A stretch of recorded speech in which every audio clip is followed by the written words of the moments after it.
ನಮಸ್ತೆ, welcome to episode 2 of kids lunch box series. ನೀವು ನೋಡ್ತಾ ಇದ್ದೀರಾ ಸುಷ್ಮಾಸ್ ಕ್ರಿಯೇಟಿವ್ ಬಜಾರ್. ಇವತ್ತು ನಾನು ಚಪಾತಿಯ ಅಪ್ಗ್ರೇಡೆಡ್ ವರ್ಷನ್ ನ ತೋರಿಸ್ತಾ ಇದ್ದೀನಿ. ಮಾಡ್ತಾ ಇರೋ ಚಪಾತಿನೇ, ಬಟ್ ಅದನ್ನೇ ಕಲರ್ಫುಲ್ ಆಗಿ ಮಕ್ಳಿಗೆ ಇಷ್ಟ ಆಗೋ ತರ ಹೇಗ್ ಮಾಡೋದು ಅಂತ ತೋರಿಸ್ತೀನಿ. ಬನ್ನಿ ಬೇಗ ವಿಡಿಯೋ ಸ್ಟಾರ್ಟ್ ಮಾಡೋಣ. Come on. ಗೋಧಿ ಹಿಟ್ಟು ತಗೋತಾ ಇದ್ದೀನಿ. ಫಸ್ಟು ಸ್ವಲ್ಪನೇ ತಗೊಳ್ತೀನಿ. ಈ ಗೋಧಿ ಹಿಟ್ಟಿಗೆ ಕೋ ಫುಡ್ಸ್ ಅವರ ಬೀಟ್ರೂಟ್ ಪೌಡರ್ನ ಆ್ಯಡ್ ಮಾಡ್ಕೋತಾ ಇದ್ದೀನಿ.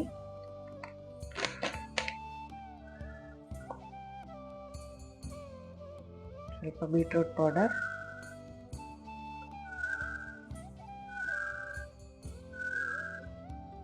ಇನ್ನೊಂದು ಬೌಲ್ಗೆ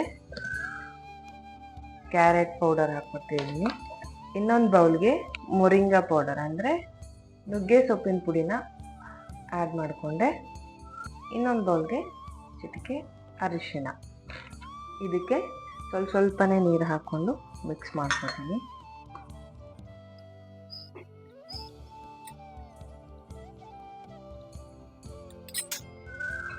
ಒಂದು ಕಲರ್ ರೆಡಿ ಆಯಿತು. ಹೀಗೆ ಎಲ್ಲ ಕಲರ್ನು ರೆಡಿ ಮಾಡ್ಕೊಂಡಿದ್ದೀನಿ. ಈಗ ಇದನ್ನು ಲಟ್ಟಿಸ್ಕೋಬೇಕು.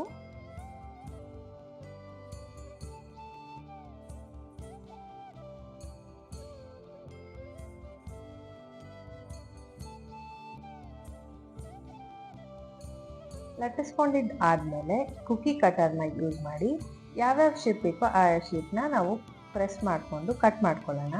ಈ ರೀತಿ ಮಾಡೋದ್ರಿಂದ ಮಕ್ಕಳು ತುಂಬ ಖುಷಿಪಟ್ಟು ತಿಂತಾರೆ. ಮಕ್ಕಳು ಯಾವಾಗಲೂ ಹೊಸದನ್ನು ಬಯಸ್ತಾ ಇರ್ತಾರೆ, ಹೊಸದನ್ನು ಎಕ್ಸ್ಪ್ಲೋರ್ ಮಾಡೋದಕ್ಕೆ ಇಷ್ಟಪಡ್ತಾರೆ. ಹಾಗಾಗಿ ಈ ಥರ ಇನೋವೇಟಿವ್ ಆಗಿ, ಕಲರ್ಫುಲ್ ಆಗಿ, ಡಿಫ್ರೆಂಟ್ ಶೇಪ್ಸಿಂದ ಮಾಡೋದ್ರಿಂದ ಅವರು ತುಂಬ ಖುಷಿಪಟ್ಟು ತಿಂತಾರೆ.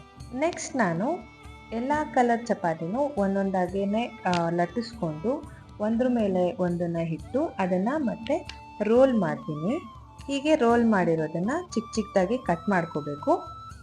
ಕಟ್ ಮಾಡಿಕೊಂಡು ಮತ್ತೆ ಅದನ್ನು ಪ್ರೆಸ್ ಮಾಡಿ ಲಟ್ಟಿಸ್ಬೇಕು. ಮತ್ತೆ ಅದನ್ನು ಈ ಥರ ಲಟ್ಟಿಸಿದ್ರೆ ಒಂದು ಬ್ಯೂಟಿಫುಲ್ಲಾಗಿ ಕಲರ್ಫುಲ್ಲಾಗಿ ಚಪಾತಿಗಳು ಬರುತ್ತೆ. ನೋಡಿ ಎಷ್ಟು ಕಲರ್ಫುಲ್ಲಾಗಿ ಕಾಣಿಸ್ತಾ ಇದೆ. ಈ ಸ್ಪೈರಲ್ ಶೇಪಲ್ಲಿ ಬರುತ್ತೆ. ಇದು ತುಂಬ ಚೆನ್ನಾಗಿ ಕಾಣಿಸುತ್ತೆ, ತುಂಬ ಬ್ಯೂಟಿಫುಲ್ಲಾಗಿರುತ್ತೆ ಮತ್ತು ಮಕ್ಕಳು ತುಂಬ ಖುಷಿಪಟ್ಟು ತಿಂತಾರೆ. ಈಗ ಇದನ್ನೆಲ್ಲ ತವಾ ಮೇಲೆ ಹಾಕಿ ಬೇಯಿಸ್ಕೋಬೇಕು. ಹೀಗೆ ಮಾಡೋದ್ರಿಂದ ಮನೆಯಲ್ಲಿ ಪ್ಲೇಟು ಖಾಲಿ ಆಗುತ್ತೆ, ಸ್ಕೂಲಿಂದ ಬಂದಾಗ ಲಂಚ್ ಬಾಕ್ಸು ಖಾಲಿ ಆಗಿರುತ್ತೆ. ಇದಿಷ್ಟು ಇವತ್ತಿನ ವಿಡಿಯೋ. ಈ ಕಲರ್ಫುಲ್ ಚಪಾತಿ ರೆಸಿಪಿ ನಿಮಗೂ ಇಷ್ಟ ಆಗಿದ್ರೆ ನೀವು ಮನೆಯಲ್ಲಿ ಟ್ರೈ ಮಾಡಿ ಹೇಗೆ ಬಂತು ಅಂತ ಕಮೆಂಟ್ ಸೆಕ್ಷನ್ ಅಲ್ಲಿ ತಿಳಿಸಿ. ಮತ್ತೆ ಮುಂದಿನ ಎಪಿಸೋಡ್ ಅಲ್ಲಿ ಸಿಗೋಣ.